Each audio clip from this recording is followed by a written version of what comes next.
We're back with another episode of The Journey with Brandon Thomas, and I've got my good friend here, Imani Hakim. It's been a long Hey. time. Left you. So I'm really excited to have you here. If you I'm have really not, excited to be here. look at that. That's the part I was waiting on. I'm so glad you're excited to be here. So I start every podcast with a simple question. What are the 3 greatest moments of your life? Is that a simple question? I don't know. No. Is no, it? No, it's not. But I think it's wildly entertaining to like see people kind of like react to that. Okay. Oh man, that's okay. Right. Well, do I have to go in any particular order or do I just, How will we know?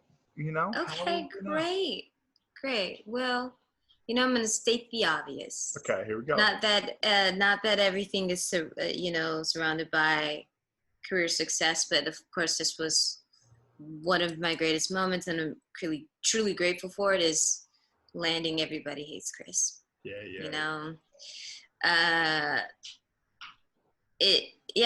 It was just you come out here to accomplish your dreams, and it's great to be able to say that I was able to do that at such a young age, make a huge leap. So right. I think that's a great moment that my father trusted me and believed in me, and we put faith in ourselves, and we were able to do it. So that's number 1. Let's see. Number 2 is just still being here. I know that's not one specific moment, but today is a great moment. Absolutely. But by just still being here, still doing it, still grinding, still surviving. So that's number 2, and number 3 would be. No pressure. I'm really stumped on number 3. That's a great question. I wish I had. Thank you. I'm looking around my apartment right now, and I'm looking at my plants. Okay. This is what you're not gonna do with me today. This is what you're not gonna do. That's so. I'm looking at my plants. Well, I'm really happy to be a plant mom. Right. Because they're still alive. Yeah, but take care of plants. That's a real commitment. Yeah, I don't have. They could die. It's true. Okay, that's not my 3rd greatest moment. I would say attending the protests this year. Ooh. I would say I think being a part of the movement and stepping into just educating myself more on what's going on in the world, feeling empowered to take action. Absolutely. I think I would chalk that up to be one of my greatest moments of being a part of the movement. I think totally. I think that very grateful for that. Super great moment. I definitely felt a lot of that too, where I was kind of looking, I'm like, man, like we at the age where like the people, you know what I mean, that we look up to, there was this age when it was going down, so it was kind of crazy to think about that as like you're out there, you're like, should I be out here? Do I go? Do I what? And you're like, oh, no. This is where it was, so yeah, I can vibe with that. Yeah, I agree with that. I have nothing to add to that. I think it was, when I was in it, I just felt so emotional that, one, that we're even still, in this, but also very grateful that I get to be a part of it as well. So 2 sides. Absolutely. Yeah. I definitely wish that we're in a situation where we did not have to do it.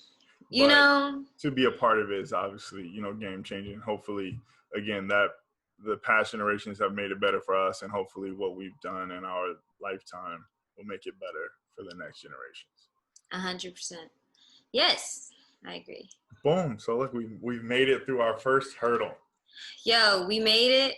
Didn't know if I was gonna make it. Right. It was a rocky road. I ain't gonna hold you. But we were a little nervous, but we survived. We did it. That is the blessing. So what I want to talk about today, every podcast I kind of have like, there's like a cool thing about each person. And I kind of want to dive into specifics with each person. You know what I mean? It's not just like a random like thingy. Now, what I think is literally a friend of mine asked me the other day, what is it like? I wanted to be a child star.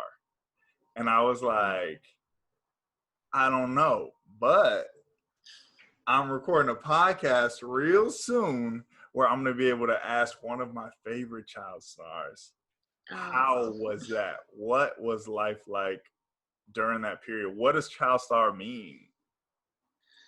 Well, I wouldn't define myself as a child star. I would more so categorize my experience as just a child actor. Um, Hell yeah. and yeah, yeah. Absolutely. I love that. Absolutely. Go ahead. Um, so because there's layers to this stuff, of course. There are people who are legit stars at such a young age. And but my experience, diving into this at a very young age, it was, it's sort of ignorant is bliss, ignorance is bliss, where I didn't realize what I was carrying until I was of age to realize what that was. Absolutely. So I was sort of blind to it. I had a relatively normal childhood within the Right. borders of what I could have. Right. I still was able to hang out and go to the movies and go skating with my friends and do very normal things. But of course, on the flip side of that, you are an employee. You are employed. You have to work 9.5 hours a day while balancing school, which normal kids don't have to do that. So Right. you're being tugged into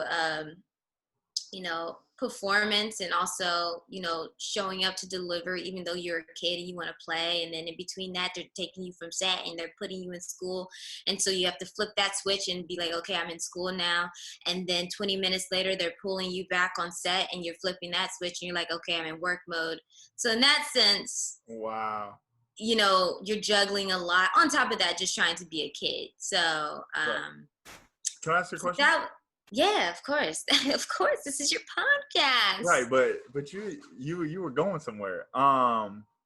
Were you going to school during the day, like while you were shooting? Like when you weren't shooting, you were in school?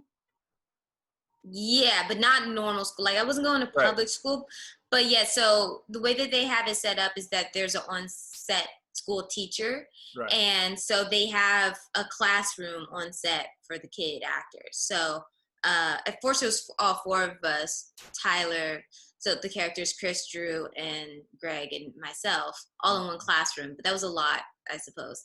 And so they broke us up in the later season. So it was Drew, Taquan, and I in one classroom, and the other guys were in a different classroom. But yeah, so we all had our own teachers, and yeah, in between scenes we would go to school, and then we would, even to bank hours, we would go to set to go to school on our off days. Oh. So we would still have to go to set and school, get our schooling in, even if we weren't working. Wow. Yeah. That's cool. I think everybody has the idea like there's like teachers, right? Or like it's homeschooling type of deal. But I don't think, or at least maybe I didn't know. I'm not going to speak for I'm not going to speak for you guys. As to like how it exactly works, you know what I mean? Like, so you got to turn your brain from an acting brain to a school brain back and forth potentially like in a day a couple times. Oh yeah, for sure. Yeah, and then you'll be in the middle. And now that I'm thinking about this, it does sound pretty intense, because you'll be in the middle of trying to, learn a new math problem, and and math is not easy. I don't know what, Right. It's not easy to sort of go in and out of that. Or, you're learning Spanish or something. You're doing this very intricate learning, and then someone comes knocking on the door like, hey, we're ready for you. And then you have to shut that down and, go work, and then you come back. and you have to pick up where you left off, and you're just like, what? Where was I? Okay. Absolutely not. Wow. What? Absolutely not. No, I'm gonna drop out of school. Yeah, it's a lot. That feels intense. Wow. I don't think I ever thought of that aspect of it. Obviously, you know, again, you think there's school and work, but not simultaneous. Yeah. Yeah, it's not easy. That's crazy. Okay, so boom, as a child actor and not a child star, because obviously I feel like, and I think you nailed it, because I think child star kind of puts like a cap on, you know what I mean, what you did. Does that make sense? Explain that a little bit. Like if you're a child star, then maybe you're only a star while you're a child. That, but no, well, what I mean is that there are people like Macaulay Culkin. He was a child star. Ah, Um, Dakota Fanning, Shia LaBeouf. Like those are ah, like they, or maybe not Shia LaBeouf at the time, but those kids totally. that were Justin Bieber. I said Bieber. Yeah, no, Justin I Bieber got was a child star. Like he star. couldn't go anywhere. Oh, I see. You Totally. know, Michael Jackson. Those people. Oh, yeah, yeah. Okay, okay. See, and the way I took it is different, perfect, and Mm-hmm. you nailed it 2 times in a row on the same topic. And okay, I see what's going on here. There's a schooling Yeah. happening, and I love it. You know, Um, there's layers. There's layers. totally. So at the time, do you know that you're working on what would soon be like a cult classic type of show? No, I remember we would watch it we would watch it when it would air. My dad and and my brothers, and we would enjoy it. But I think again, I didn't realize what the show was until maybe a few years ago. When I randomly, because you know you get this fan base, I'm like, people really love this show, and Mhm. so I was like, let me put it on, you know, see what's up, Okay. what the hype is about. And I was watching it, and I was like, dang, this is a funny show. This is Right. a funny show. And Totally. now I realize sort of the weight and the path that we paved for, you know, shows that sort of came after us. We really set a tone, and I understand how special it was, or it is now, Totally. you know. And yeah, and again, I feel like I let the show down because I didn't really get into it until it was off. And I was Yeah. like, what? How the heck did I miss this? And because I love Chris Rock and all things Chris Rock, you know what I mean? I'm like, man, I slipped. Because it's like one of those shows that like you feel like will be like on TV forever, in a sense. Does that make sense? Yeah, yeah. A lot of people. It's funny. I talked to a lot of my friends, and they're like, "I watched the show, but I didn't watch it when it was on the air. I watched it afterwards, and it became one of my favorite shows." I also think that because we were switching networks, because we started on UPN. Do you remember when UPN was a network? That's Absolutely. where we started, For and then UPN and WB merged and became CW, and we moved over to CW. right. And then after that, they were sort of switches from nights. They switched our nights where we would air, or the time that we would air. So I think our following got a little bit lost in the fold, and Right. people started to. And once the show was off the air, then that's when people, you know, start to watch it through the reruns of it. Right. Reruns are gonna be in one spot. So you just Yeah, or all over the place, because it. I mean, I think it airs on different networks at this point. okay, so the day you walk off of the set for Everybody Hates Chris, boom, you're Gabby Douglas the next day. How, Sway? How? Like, is that cool? You know what I mean? To like play in essence, right? Like you go to this, like you're on this really great TV show, right? And then you get to recapture this like epic character, epic moment in like American history, African American history, Black girl magic, like all the above. Like, how does one get so lucky? It wasn't luck. I mean, no, it was luck. Absolutely not. You know, well, it came. Gabby Douglas came after a hard time. You know, I did Gabby Douglas when I was 20, but I didn't work for 3 years before that. So I hadn't worked one job since I was 17, you Wow. know. I booked like a commercial when I was 17, a McDonald's commercial, and then it was just dry. It was just nothing on the horizon for 3 years. So it was sort of a comeback moment. Right. But it was met with a lot of hard work and a lot of no's, clearly, a Right. lot of adversity. Okay. So That's the word I'm looking for. what does 3 years of no's feel like after? I can tell you what 3 years of no's feel like, right? From my perspective, right? I can tell you guys. Yeah. If you want to know, I'll give you the boring version. But what does it feel like after you've been validated by like the industry to some degree? Does it? It's very humbling. It's extremely humbling Oh my because, God. Yeah. yeah, well, I mean, I came out here and I was out here in 2005 for not even 3 months, and I booked a TV show, Right. right? That That doesn't ran for how happen. long? Yeah, so that for 4 years. Wow. And then I was consistently working after that, smaller roles, or, uh, guest stars or recurring roles on different things, but I was working.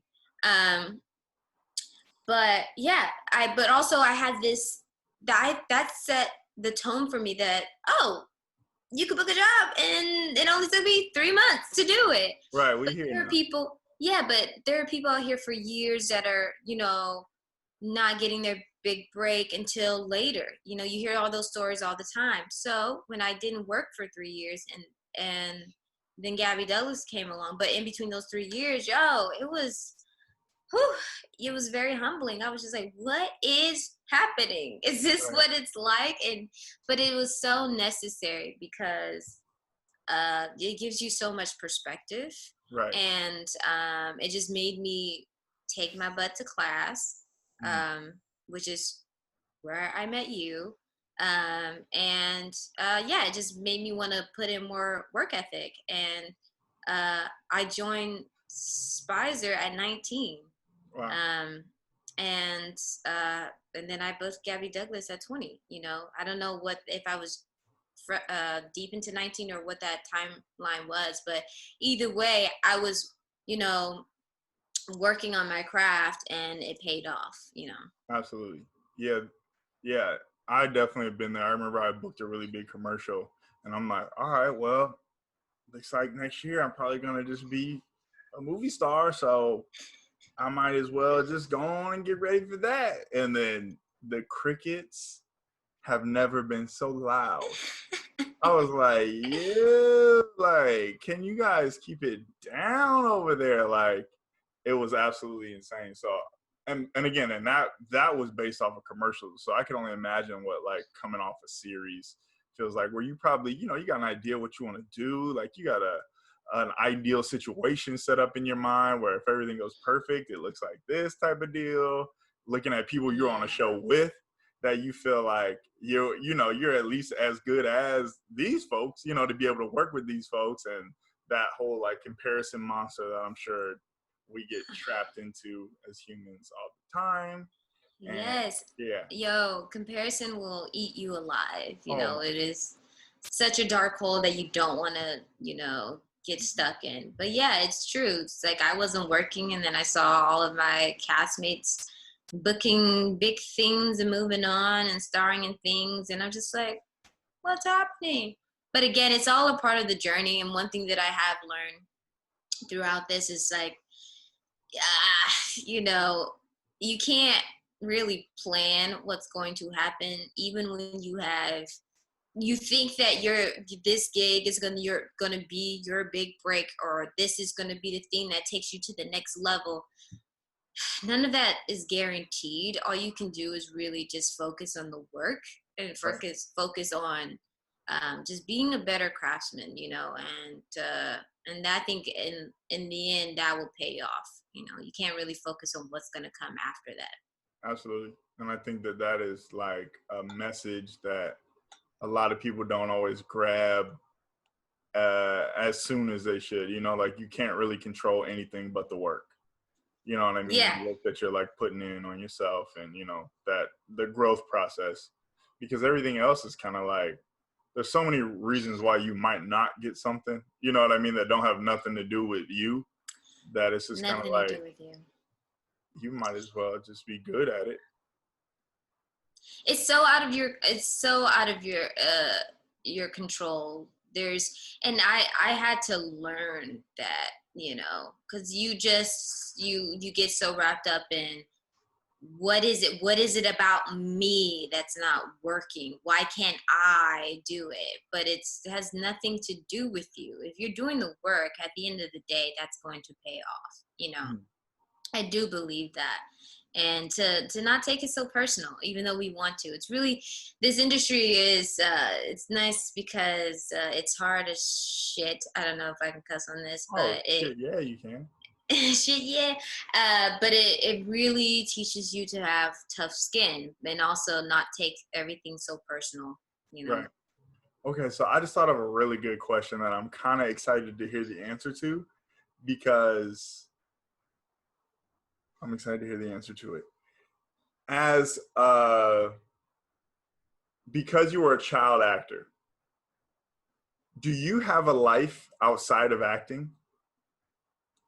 Ooh, what do you mean? Right? So like for me, right? You look here, right? Like I absolutely love basketball. You know, I've been playing basketball Mhm. since maybe like the seventh grade, sixth, seventh grade, right? Mhm. So it's like I love basketball. I do a lot of basketball related things. Like I went to like I went to high school. I went to regular high school with like people. I went to college with people and like did all kinds of like stupid stuff that wasn't work related. It was all recreational, and then there was like some school somewhere in there, I think. Uh, Mhm. so it's like I was able to like develop this like person, I guess, because I wasn't focused on work. Mm. Whereas like if you start working at a young age, I could assume that your identity has a lot to do with your work. Whereas I excelled in basketball before I excelled in acting. You know what I mean? Or at Mhm. least they kind of came at the same time. So when I wasn't doing one, I was able to like go play basketball and like my mind be like whatever. Do you have a thing like that, or Yeah, I mean, I think you made a really great point. Starting acting at a young age, your identity could be wrapped up in there. I just I sent that to you? I made that a point to to discover things outside of acting maybe a few or a couple years ago, Mm-hmm. because I noticed that all I was doing was waiting for an opportunity, or I'm like, oh, I can't travel because what if I miss an audition, or I can't be away for too long. So, and I made it a point to get more hobbies, I suppose. Right. So I guess for me, my what would be my basketball would sort of be um, writing. Even though that's still in the creative field, it is sort of an outlet for me. Mm-hmm. But it also gives me a way to have a different type of control without the pressure of feeling like I have to deliver something, I Right. suppose. Painting has become a new hobby of mine over the last couple years. I think it's very therapeutic, and I really like it. Okay. And um, I think I don't know if I have anything else that's sort of an activity that I'm doing, but um, just not just allowing more space and room for me to have more experiences in between that aren't acting surround, Totally. you know. Yeah, you get what I'm But that saying? you are a different like, I don't even know how to word this, but that you are a different person than the actress Imani. You know what I mean? Like there is a real you somewhere, or that Yeah. talking to you right now, I assume, you know. Yeah, it's and that's why this industry is so interesting when, you know, you the actor walks into the room and then you walk with the casting directors, and you know, you've seen the same casting directors for years on end. They think that they know you, but we're always changing and evolving. You know, you don't really know me. You know the actor that you cast like years ago, and Right. that's a totally different person even then. But yeah, it is fascinating to, you know, try to separate the two. 1,000%. I could imagine that to be. Again, I never really thought of that before, but I could definitely imagine that to be like a thing. If you weren't an actress, do you have an idea what you would be or what you would want to be? Definitely a director. Oh wow. Okay. But I'm gonna do that anyway. Well, I'm sorry, did I cut you off? No, no, no. Yeah, I was thinking that I asked Tristan Mays this like same question, and she was like talking about like being in the Coast Guard or something like military, and I was like, oh wow. Very Tristan. Like, I'm not surprised by that. Nope, That's a was great not answer. surprised. But she dialed it in to talk about directing, and you know that's something that she's like trying to, wants to venture into. Yeah. Directing, well, one, outside of anything that's outside of uh, creativity, I would say a mother for sure. Mm, Um, I, I've always wanted and dreamt of being a mother. And yeah, I think it's really nice to nurture um, people into into their, you know, who they're supposed to be. I think that's just like it's just a beautiful concept to right. be a part of that, you know. Right. So there's that. When I was younger, I used to want to be a teacher too, and I think that's also part of nurturing. Mm-hmm. But outside of that, directing has always been, since I was a little girl, has always it's I I love directing. I originally wanted to direct music videos because I think music is such a huge part of storytelling.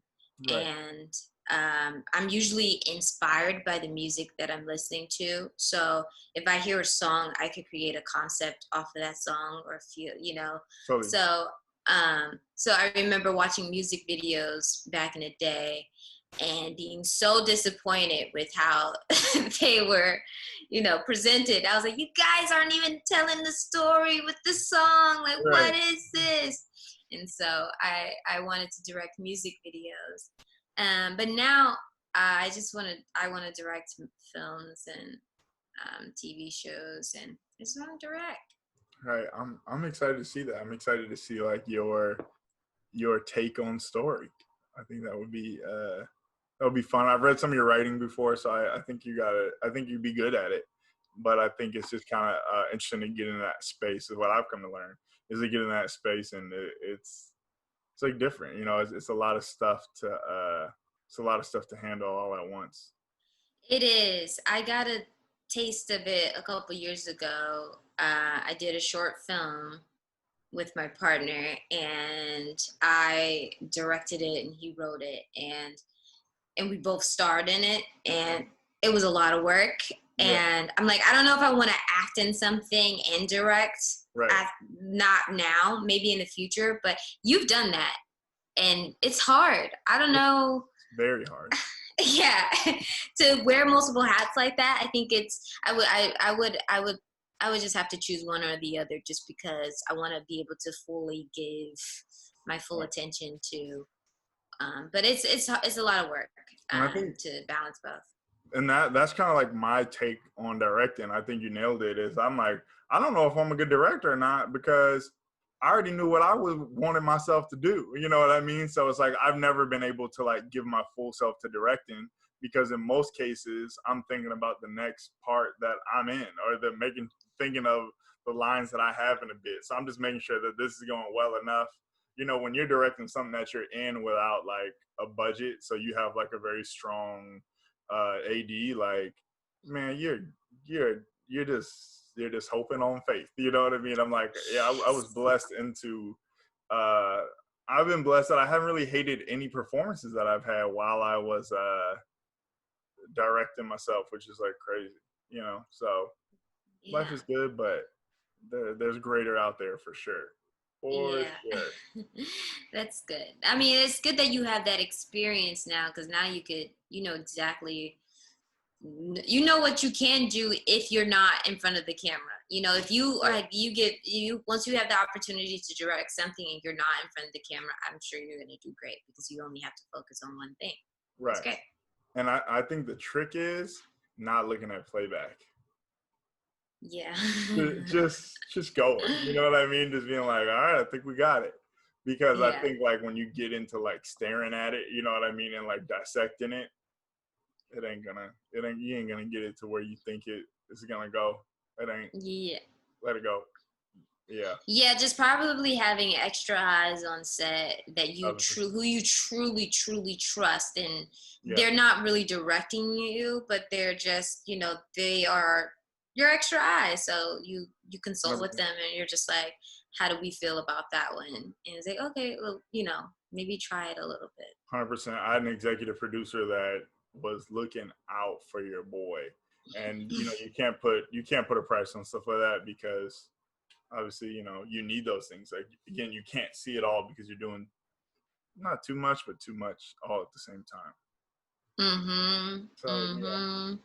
Okay, so as we move into present day Imani, all over our Apple TVs, how is that going? We got a new series.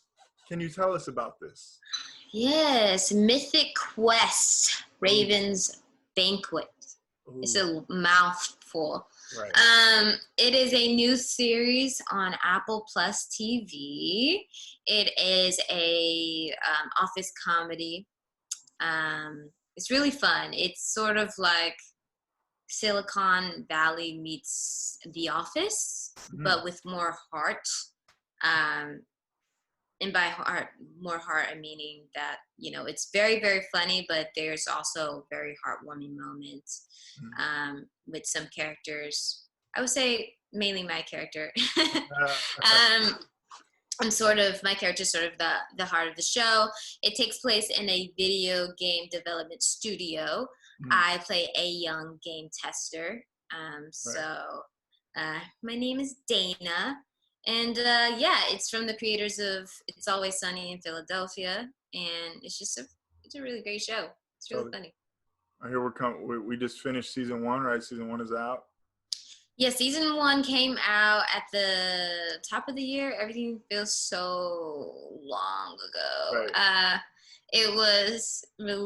Did it come out in February, I think?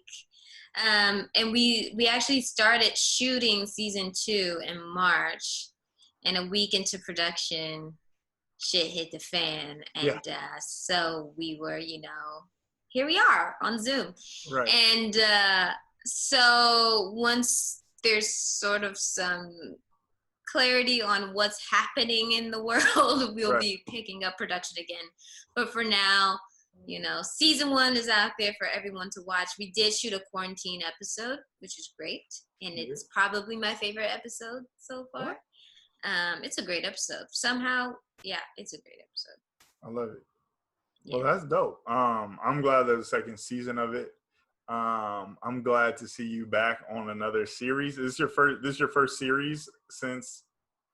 Yes, it is, and it's wild because I got my start in comedy with Everybody Hates Chris, and then I haven't touched comedy since. Like, every job that I've booked in between or done, it's all been drama. So being a part of Mythic Quest, I was like, wow. I feel like I'm getting back to my roots, I suppose. And it's nice to be on a show again, and it's comedy. I feel I'm feeling at home. Right. Look at that. I can tell the way you talked about it that you're enjoying yourself, and I think that's a really cool feeling. Um, so right now, it's like kind of chill. Like you in the, you got a thing going. Yeah, I guess I do. I mean, I'm very, very grateful. Like I was saying earlier, it's almost, I think people sort of from the outside looking in, you sort of view the industry as either this steady incline when you're watching someone, Right. or people just think like you come on the scene and you hot and you pop in, but it's none of that. It's very much this, Right. up and down. So it seems like I'm getting another life, like I feel like the Gabby Douglas was sort of that, a new chapter, and this is a new chapter for me. So again, this, it's a journey at the end of Right. the day, but it feels really good to be back in it. Absolutely. And I love to see you back in it. I love to see my friends doing well and on TV. So I'm very excited for you. This point in your life, right? Let's say we're writing a book. Every chapter has a name. This chapter would be called. Ooh, I feel like I'm gonna bite Michelle Obama and steal Becoming. Uh, I like that. Yeah, go for it. Yeah. Well, I feel that I am discovering a lot about myself, uh, personally and career-wise. Starting at such a young age, right. There's a lot of people in your life that are sort of telling you what to do, right, and when to do it and how to do it. So then you sort of, sometimes that can be confusing on forming your own agency, I suppose, like having your own voice. And so, I've been doing this for a while, and I think that I'm feeling very comfortable and confident in practicing my no, and exercising that, and feeling like I don't have to take whatever is being handed to me, and also feeling very empowered creatively. Outside of being in front of the camera, also being behind the camera, just feeling very empowered to know that, hey, I don't have to wait for someone to give me an opportunity. I can create my own shit. right. And also, just as a woman, moving into my late 20s now, and just stepping into what that feels like. I think everything's sort of becoming. It's not there yet, but it's a constant evolution of discovery, and that feels really good. So this chapter would be becoming. Totally. You just said something I thought it was kind of cool, and I'm just kind of curious. Where did you get the power of the no? Like where did you give yourself permission to say no? Like where did that come from? Do you know? Do I know? Is it just a growing up thing? No, because I said a lot of yes. I was a yes girl, and I was also very much a people pleaser. I wanted everyone to like me. So I felt like I would compromise a lot. Maybe, you know what it was? I think it was a past relationship that I had, that I watched someone, be selfish in a very, like, in an empowering way, just exercising their no and being like, I don't want to do that. And so, and I also realized that, saying yes to everything is very draining. And I Well, realized that I didn't have anything left to give myself or right, give to my craft or give to the people that I want to give it to. I just didn't have enough. Like I was giving from an empty right, cup. And yeah, and it's not helpful. It's not helpful for anybody. right. And I didn't want to do that anymore. And I also had a conversation with myself, like if this was an exercise, I'd be like, Imani, what do you want? What do you want? I asked myself, what do you want? And I got more clear on that. And so that came with me having to say no to things, Right. It's like, I don't want that, Dope. That's absolutely dope to like be clear on what you want, and then kind of like the part of understanding that you have to say no to some stuff to get what you actually want instead of the stuff that you can have. Does that make sense? Mm-hmm. That's tricky, man. Yes. That's tough. That's the thing.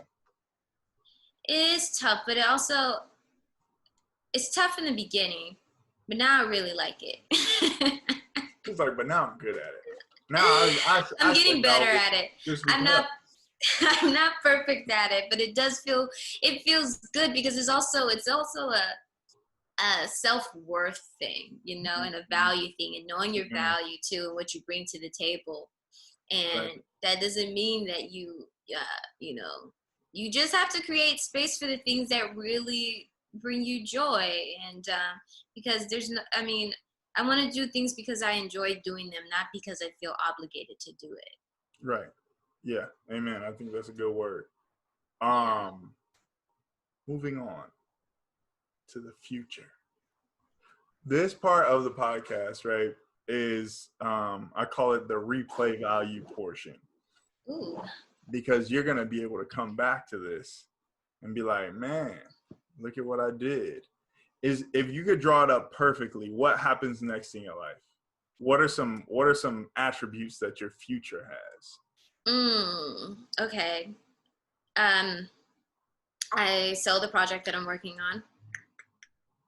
Um, uh, um, of course, I continue to shoot Mythic Quest for Right. years on end because 10 it's a great seasons. show. I love this show. And I just continue to create, and I want to direct. I do see myself, being in front of the camera, but I see a very vivid picture of me being behind the camera, whether that be directing or moving more so into producing, um, and then also creating opportunities for more women of color to be in the driver's seat of their creations, Absolutely. and for my own production company. I love it. I love all of that. Oh, that hurt. Oh no. Right. Summarizing everything. If there was a message that you had for the people, what would it be? Be kind. Mm. Did I get Um, on deep right there? Mm. hmm, Did I put the perfect accent on that? you did. Be kind to others, but also be kind to yourself. Um, I think often we just forget to to uh, to appreciate ourselves. We usually exude our kindness with other people, which is great, but we don't realize how much time we spend with this person right here. We're with this person every single day, and it's important for us to show them love and to be kind. Um, and Yeah, I think in this time in particular, because there's a lot going on and the world feels a little heavy. Um, and don't beat yourself up if you're feeling a little down, because I think it's warranted. Absolutely. And trust that you'll be able to. Everything passes, and you'll be able to get through it. And yeah, just and while you're going through that journey and you're feeling everything, just remind yourself to be kind to yourself while you're going through it. Right. That would be my message right now. I love that. I appreciate you stopping by the journey. I think I've been able to watch a good portion of your journey, and I think it's been super cool. I think that you are super resilient. I think that you're mad graceful. I think that even in your low moments, they don't appear low, and I think that that is a gift, and I think that is a testament to your grace.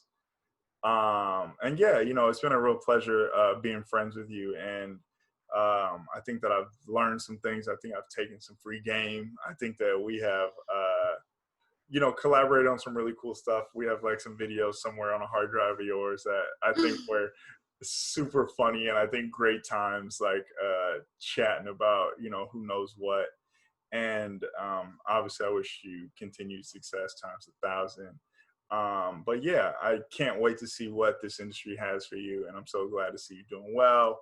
And again, I say thank you for stopping by the journey. This has been the journey with Brandon Thomas and Imani Hakim, and it's lit.